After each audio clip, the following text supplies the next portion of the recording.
Shalom saudaraku sekalian, kita berjumpa lagi hari ini melalui Bible Study online CK7 yang tentu sangat memberkati kita semua. Nah, pembelajaran kita hari ini terdapat di dalam Mazmur pasal yang ke-101 dengan judul Nasar Seorang Raja. Bapak Ibu salam Tuhan, Mazmur ini adalah Mazmur Daud, menggambarkan jiwa seorang yang benar-benar berkenan di hadapan Allah. Seorang pemimpin yang memiliki integritas pribadi yang sangat kuat. Barangkali Mazmur ini ditulis ketika Daud baru mulai duduk di takhta untuk memerintah sebagai raja atas Israel. Nah, Daud itu bernasar kepada Tuhan untuk melakukan sesuatu jika Tuhan menyertai, jika Tuhan memberkati, jika Tuhan menggenapi janji kepada keluarganya, kepada dirinya, dan kepada Israel. Bapak salam Tuhan, demikian juga pengertian nasar. Banyak orang bertanya, apa itu nasar? Nasar bukan sekedar janji biasa. Nasar itu adalah sebuah ungkapan hati, satu tekad janji yang bulat kepada Allah, dinyatakan kepada Allah untuk melakukan sesuatu jika apa yang diharapkan, apa yang didoakan, kerinduan hati itu terpenuhi atau Tuhan jawab. Nah, dengan semangat dan keinginan menggebu-gebu, si pemazmur dalam hal ini Daud bertekad untuk hidup benar, untuk hidup berkenan, dan selalu menjunjung nama Tuhan di setiap perjalanan hidupnya. Itu nasar. Jadi dalam hal ini si Daud atau pemazmur ini bernasar kepada Tuhan bukan untuk keinginan dirinya, untuk kesenangan hidupnya, tidak. Tetapi dia bertekad, berniat, bernasar untuk apa? Hidup berkenan sama Tuhan. Itu nasarnya. Untuk hidup benar di hadapan Allah. Untuk terus mau menyanjung Tuhan. Memuliakan Tuhan sepanjang ia hidup. Itu suatu yang luar biasa. Ya, dalam seluruh tindakannya untuk menyenangkan Tuhan.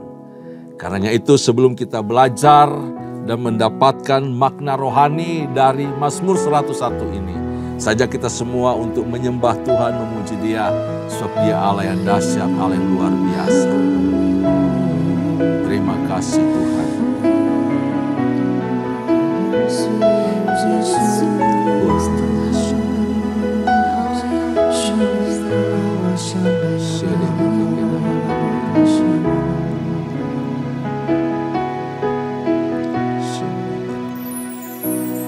Ku hidup karena percaya Kau yang berjanji setia. Pengharapanku selalu ada di dalam-Mu. Ku tidak akan menyerah meski dalam kesesakan.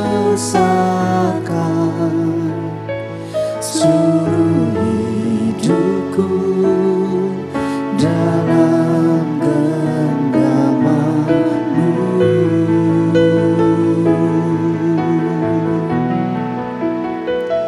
Aku punya Tuhan yang besar, yang telah berjanji dan sanggup menggenapi. Imanku bersepakat percaya kuasa-Nya. Ku terima sekarang kemenangan dari-Mu. Aku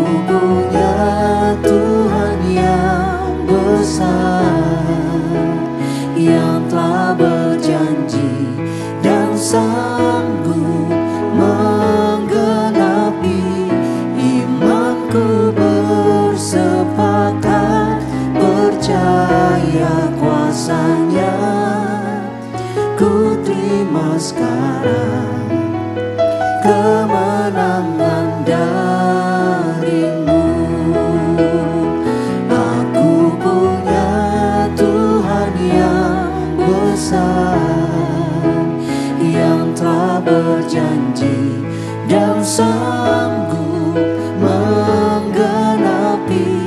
Imanku bersepakat percaya kuasa-Nya. Ku terima sekarang kemenangan darimu.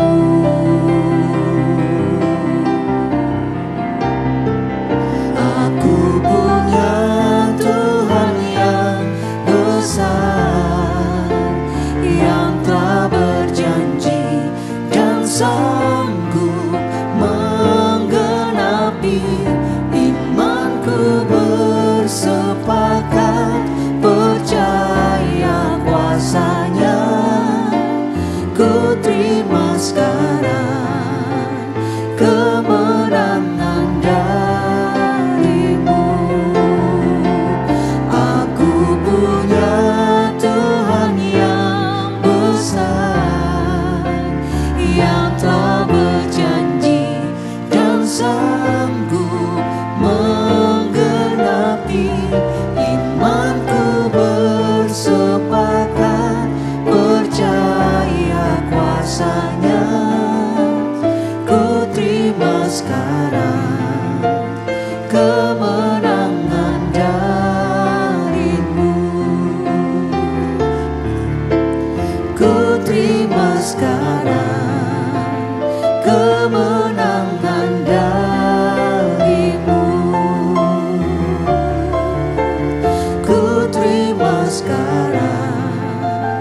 Engkau Tuhan dan Raja dalam seluruh hidup kami, dalam seluruh kehidupan umat-Mu. Terima kasih ya Tuhan, pujilah nama-Mu. Engkau mengatur seluruh hidup kami. Engkau yang menjadi Tuhan. Engkau yang bertahta dalam kehidupan kami. Terima kasih, bahkan hadir-Mu di tengah-tengah kami ketika kami belajar firman-Mu pada hari ini.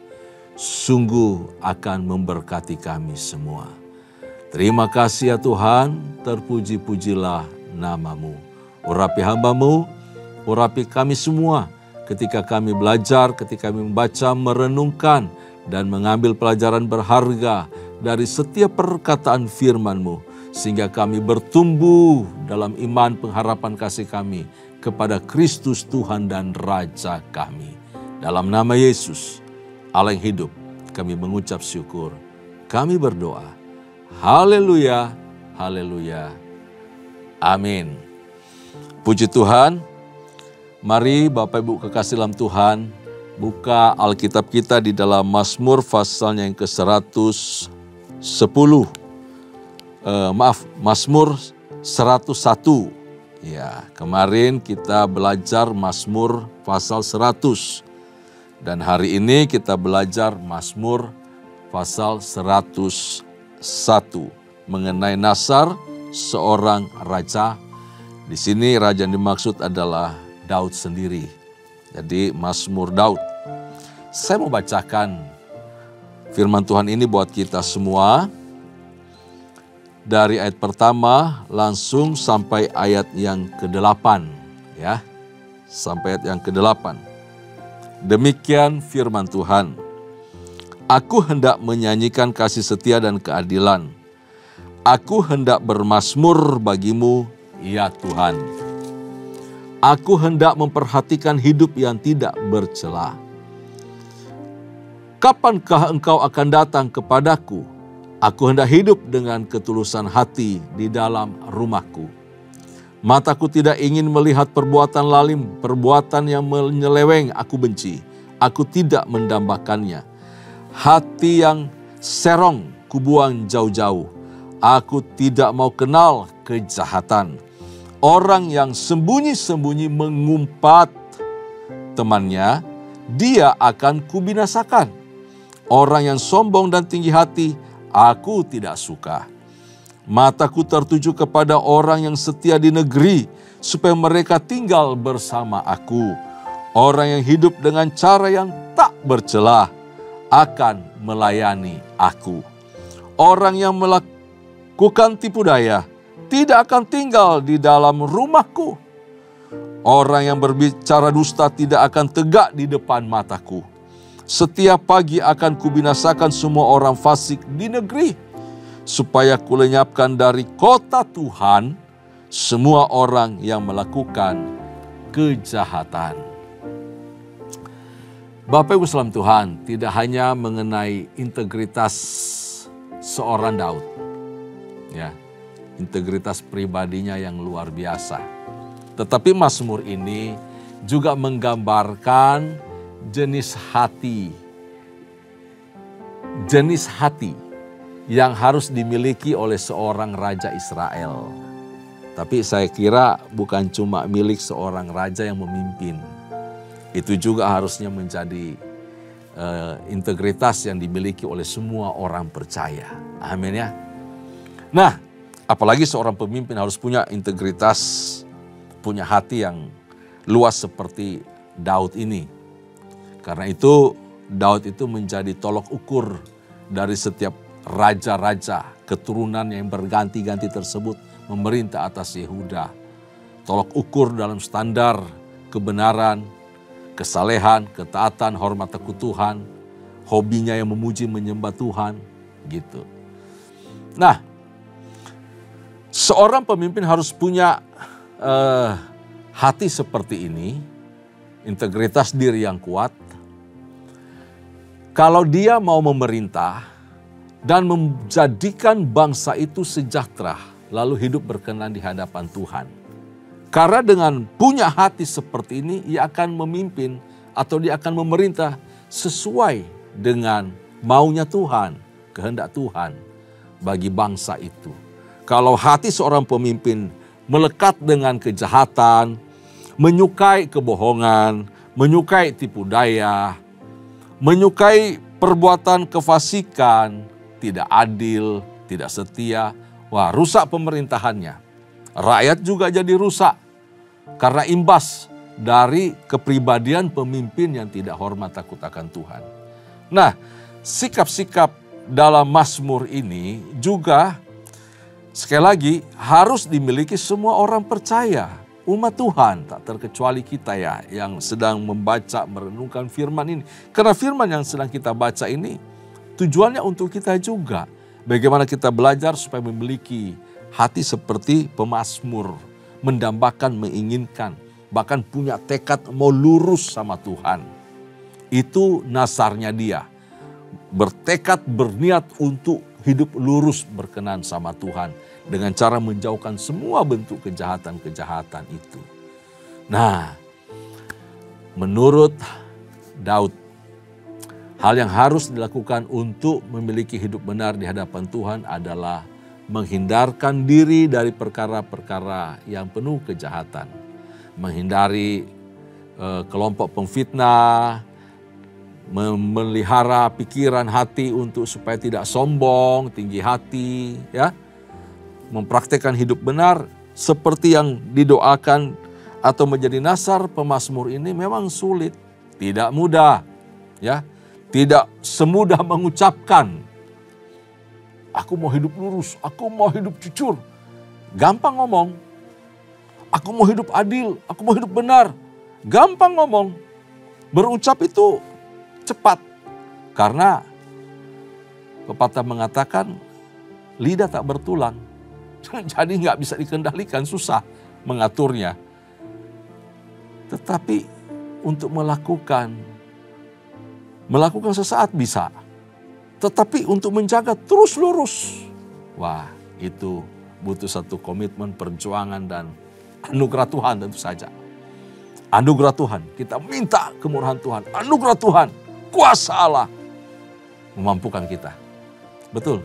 Nah, tidak hanya orang percaya, tidak hanya jemaat, tidak hanya umat Tuhan, terlebih para pemimpin-pemimpin, termasuk pemimpin-pemimpin di gereja, gembala kul, gembala di rumah nih, suami-suami harus punya kehidupan yang lurus seperti ini. Mau hidup benar. Dengan cara hidup benar inilah, maka keluarga kita, anak-anak kita juga akan dituntun ke jalan yang benar, mempraktikkan hidup yang benar.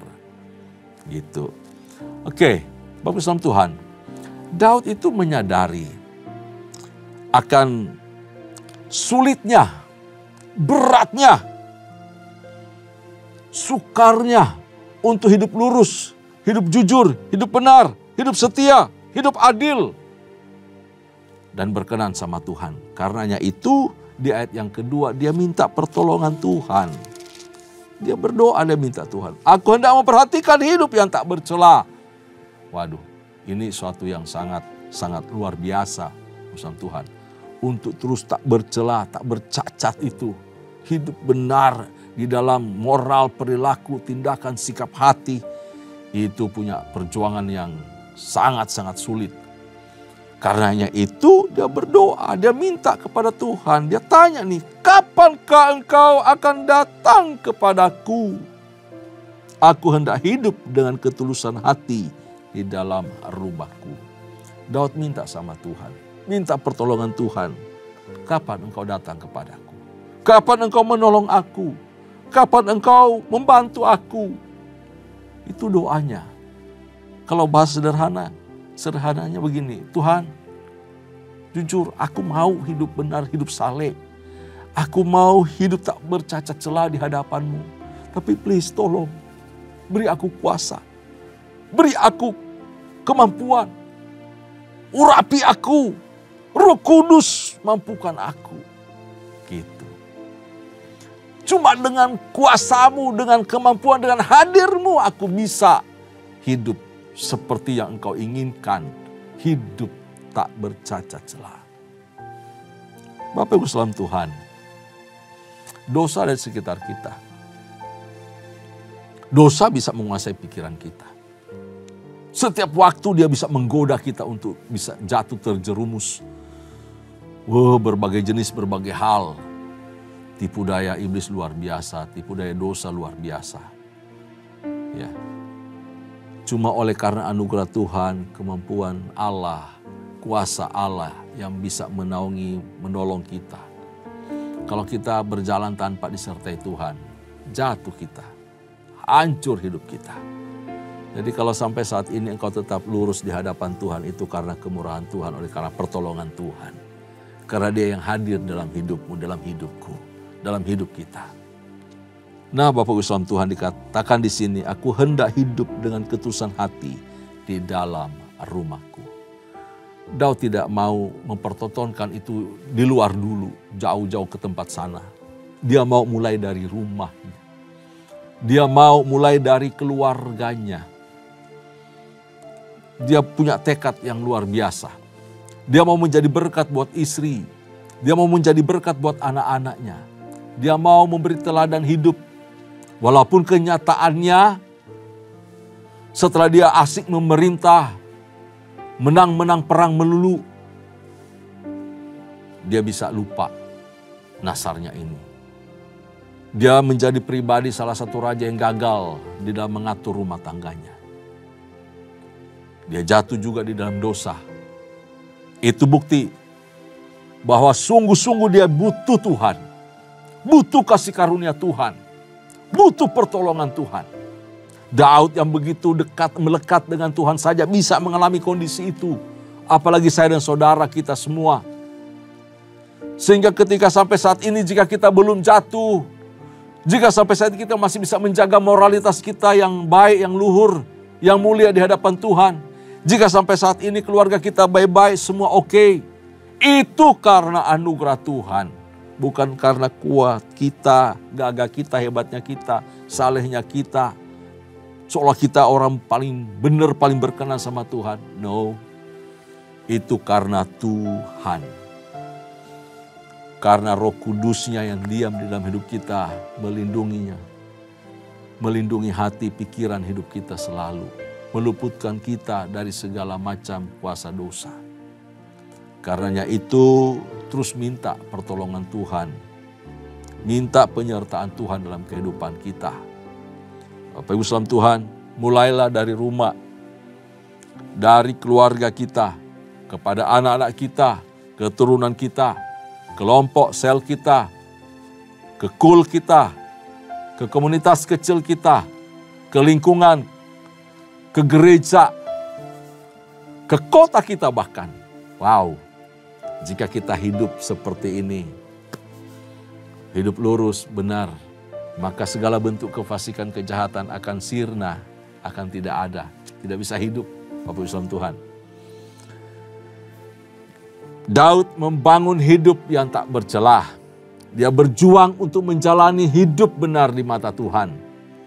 Dan hal itu tentu saja harus didasarkan pada kasih setia Tuhan. Kalau enggak ada fondasi kasih setia Tuhan, Daud tidak bisa buat apa-apa. Kita juga orang percaya tidak bisa buat apa-apa. Karena kasih setia Tuhan. Dengan kasih setia Tuhan itu, Tuhan berikan kita kuasa, kemampuan, anugerah, dan melimpah dengan segala kebaikan. Sekali lagi, karena kasih setia Tuhan. Kita tak bisa dengan kekuatan kita. Bagian kita adalah menjaga hati. Betul, kita jaga hati kita. Dan kita juga minta kuasa Tuhan untuk mampukan jaga hati. Banyak orang berkata, minta Tuhan menjaga hatiku. Nggak bisa. Itu bukan bagian Tuhan. Tuhan punya bagian memberi kita kuasa. Yang jaga hati ya kita sendiri. Tuhan mau jaga bagaimana, yang mengendalikan hati kita kok. Ya, pikiran kita yang kendalikan semua. Kita punya tugas menaruh, menyerahkan pikiran kita supaya selaras dengan kehendak Tuhan. Hati kita juga selalu bersih. Begitu. Itu bagian kita. Jangan bagian kita serahkan ke Tuhan. Lalu kita seenaknya. Gak bisa. Gak boleh seperti itu Bapak Ibu Tuhan. Ya, kita berpikir, Kita yang mengotori hati lalu salahin Tuhan. Tuhan sih nggak jaga hati saya. Mana bisa begitu. Kita harus jaga hati kita. Makanya di Amsal diberitahukan, jagalah hatimu dengan segala kewaspadaan. Sebab dari situlah terpancar kehidupan. Jadi itu bukan tugasnya Tuhan, itu tugasnya kita, tugasnya saya dan saudara. Ya, jangan alihkan tugas kita kepada Tuhan, tidak bisa. Jadi bagian kita, jaga hati kita agar tetap lurus, agar tetap tulus, agar tetap bersih di hadapan Tuhan. Karena itu kasih setia Tuhan itu selalu dibarengi dengan keadilan atau hukumnya Tuhan. Dibarengi selalu, berjalan beriringan Bapak Islam Tuhan. Kasih keadilan Allah itu selalu berjalan beriringan. Bagi manusia itu sulit, tapi bagi Tuhan tiada yang mustahil. Hukum Allah pasti menemani kasih-Nya. Kasih setia pasti dijaga, dikawal oleh hukumnya. Gak bisa kasih setia berjalan lebih dulu, baru hukum belakangan. Gak ada disiplin ilahi nanti berlaku. Dan membuat Tuhan seolah jadi semena-mena. Tapi kalau kasih bersama keadilan berjalan serempak, kita akan merasakan dan bisa bergetar di hadapan Allah. Melihat kemurahannya yang besar, tapi juga kagum akan disiplinnya. Yang bisa berlaku kapan saja ketika kita serong, ketika kita menjauh, ketika kita berbuat dosa. Kasih itu mengawal hidup kita bersama dengan hukumnya, seiring berjalan. Dan itu berjumpa di kayu salib. Di atas salib Kristus, kasih dan keadilannya berlaku atas kehidupan kita. Untuk hal ini, Daud bernyanyi, Daud bermazmur bagi Tuhan dan mewariskannya bagi keluarganya. Ya, ada tekanan yang luar biasa di sini, supaya Daud itu mau mengatur keluarga untuk dia juga bisa menolong supaya seisi rumahnya itu benar di hadapan Allah dan mengasihi Tuhan. Sekalipun berikutnya rumah tangganya juga bermasalah Bapak Islam Tuhan. Tetapi namanya nasar, ada niat, kerinduan hati untuk supaya semua hidupnya, keluarganya, kota dan bangsanya itu hidup saleh, hidup benar di hadapan Tuhan. Oke, kita lanjutkan lagi. Bapak Islam Tuhan di ayat yang ketiga, di ayat yang kelima dan ayat yang ketujuh diberitahu di sana bahwa mataku tidak ingin melihat perbuatan lalim, segala perbuatan-perbuatan yang jahat. Daud itu bertekad untuk tidak melakukan kejahatan dan menjauhkan segala kelaliman dari matanya. Artinya apa? Bukan dia mau melakukan, tetapi bahkan perbuatan-perbuatan itu dia tidak mau lihat, tidak mau pandang, dan tidak tertarik dengan hal tersebut. Kalau boleh disingkirkan dari negeri, tidak boleh ada. Dia nggak suka semua perkara-perkara yang tidak baik, yang menyeleweng itu. Semua itu harus dibuang, termasuk hati yang serong harus dibuang. Tidak memperkaya diri, nah ini suatu yang luar biasa. Daud tidak mengambil kesempatan untuk memperkaya diri dengan jabatan sebagai raja, lalu mengeruk banyak hal dari masyarakat. Ini pribadi yang sangat sayang kepada masyarakat, kepada umat, kepada bangsanya. Pengalaman sebagai gembala domba yang menjaga, melindungi, merawat, itu terpancar juga ketika dia menjadi pemimpin, menjadi raja. Betapa dia mengayomi dan adil kepada masyarakat, kepada umat, kepada bangsa Israel. Dia sayang sekali bangsa Israel. Waktu dia melakukan sebuah kesalahan dengan menghitung jumlah penduduk Israel. Hal itu telah kita pelajari dalam kitab 2 Tawarik. Daud itu memohon sama Tuhan. Apa salahnya domba-domba gembalaan itu? Rakyat itu gak punya salah, aku yang salah. Biarlah aku yang menanggung. Waduh, hatinya luar biasa. Jangan timpahkan murkamu kepada domba-domba kepunyaanmu. biarkan murkamu itu turun atasku. Itu hati yang lembut, hati yang luar biasa. Hati yang mengasihi. Karena itu dia nggak pernah mengambil untung dari umat, dari bangsa Israel. Dia mengasihi mereka.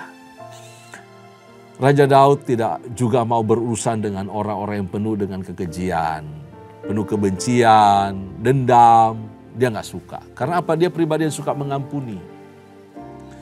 Dia nggak suka dengan hati yang cenderung jahat, yang menyimpan dendam kesumat, lalu menyingkirkan orang-orang yang suka mengkhianati temannya. Itu kerja yang kayak gitu dibuang sama Daud, disingkirkan. Ya, orang-orang yang punya kebencian itu dibuang. Orang yang suka cerita jelek temannya juga dibuang sama dia, nggak boleh. Kenapa? Daud itu tidak mau hatinya terkontaminasi dengan mereka. Daud itu tidak mau dikotori. Hatinya, pikirannya dikotori oleh perilaku-perilaku buruk. Orang-orang di sekitarnya, orang-orang yang berbuat kekejian, kejahatan. Orang yang suka mengkhianat itu, gak suka dia. Dia singkirin jauh-jauh. Ya. Bahkan Daud juga mencegah supaya mereka itu jangan sampai diangkat untuk melayani dia. Berada di lingkungan keluarga, di lingkungan istana. Menjadi pejabat, dia tidak mau orang-orang korup. Orang-orang dendam, pendendam, orang-orang jahat. Daud gak suka. Disingkirin semua mereka itu. Para pengkhianat yang suka jelekin kawannya. Gak suka dia. Daud tidak akan memakai mereka sebagai pegawainya bahkan. Itu dikasih tahu di ayat yang ke-7. Orang yang melakukan tipu daya tidak akan tinggal di dalam rumahku. Orang yang berbicara dusta tidak akan tegak di depan mataku. Bapak Tuhan, sebaliknya, perhatikan di ayat yang ke-6. Kita baca di sana ya. Ayat yang ke-6. Mataku tertuju kepada orang yang setia di negeri. Supaya mereka tinggal bersama aku. Orang yang hidup dengan cara yang tak bercela akan melayani aku. Daud bertekad. Mengangkat orang-orang yang juga jujur. Orang yang setia. Orang yang baik. Dan tak bercelah. Sebagai orang-orang kepercayaan yang ada di sekitar dia, yang ada di bawah dia, pegawai-pegawainya, orang yang mengatur rumah tangganya, para panglimanya, sehingga rumahnya, istananya, kota, pemerintahannya, menjadi kota, menjadi pemerintahan yang aman dan penuh damai. Karena apa? Dihuni, dipimpin oleh orang-orang yang jujur, orang-orang yang saleh, orang-orang yang takut akan Tuhan, orang-orang yang benar, orang-orang hidup lurus dan tidak saling mengkhianati. Yerusalem jadi kota damai. Sion jadi kota damai. Kota Tuhan itu dibersihkan dari semua kejahatan. Jadi kota yang betul-betul kota kepunyaan Allah, tempat Allah berdiam dan memimpin umat Allah.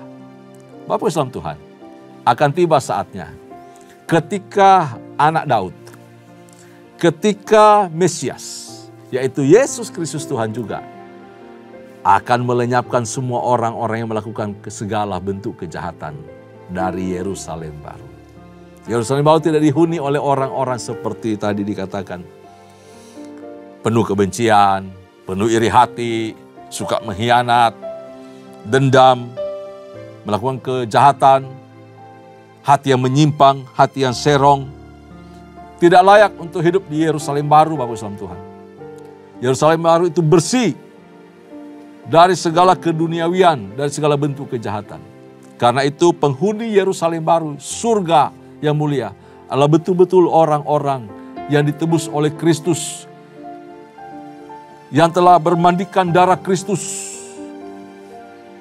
yang hari lepas hari berjalan di dalam kebenaran, di dalam firman, hari lepas hari menjaga hidup kudus, hidup benar, dan berkenan sama Tuhan. Menjauhkan kebencian. Jangan ada benci dalam hidup kita. Jangan ada iri hati di dalam hidup kita. Jangan ada angkara murka, marah, dendam di dalam kehidupan kita. Janganlah kejahatan, jangan ada kejahatan apapun bentuknya. Segala bentuk kenajisan, kekotoran, jauhkan dari hidup kita. Supaya kita pantas dekat dengan Tuhan.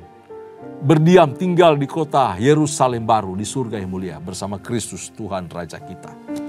Itu harus menjadi bagian tekad kita. Tidak hanya Daud, Tuhan aku menjaga, aku hendak. Kita juga sekarang di tengah situasi yang sulit, kondisi yang berat, tantangan yang begitu sulit, godaan begitu banyak yang ingin menjatuhkan kita, merusak hidup kita. Kita harus bertekad, punya nasar di hadapan Allah.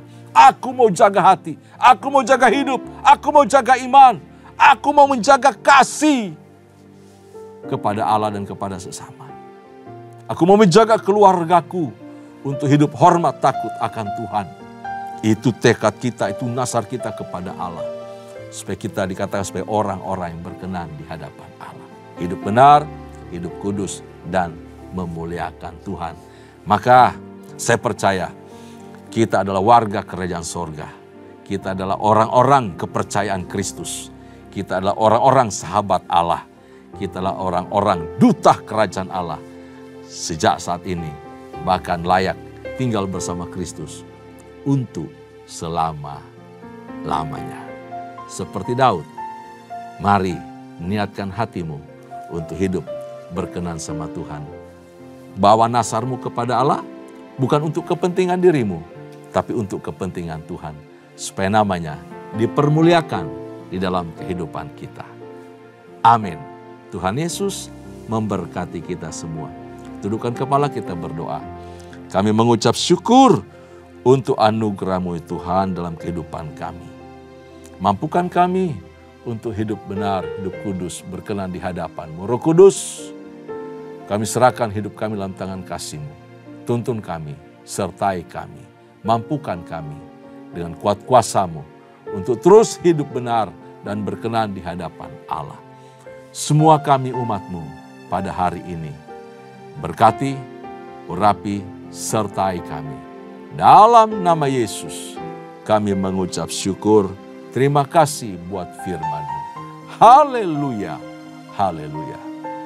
Kekasih-kekasih Tuhan, mari arahkan hatimu di hadapan Allah. Terimalah anugerah serta berkat yang melimpah dari Allah Bapa, kasih sayang di dalam Kristus Yesus Tuhan kita, serta persekutuan yang manis dengan Allah Roh Kudus menyertai kita mulai hari ini sampai parusia Tuhan datang pada kali yang kedua, bahkan sampai selama-lamanya. Setiap kita yang percaya dan diberkati sama-sama katakan amin, amin, amin. Tuhan Yesus memberkati kita semua. Shalom.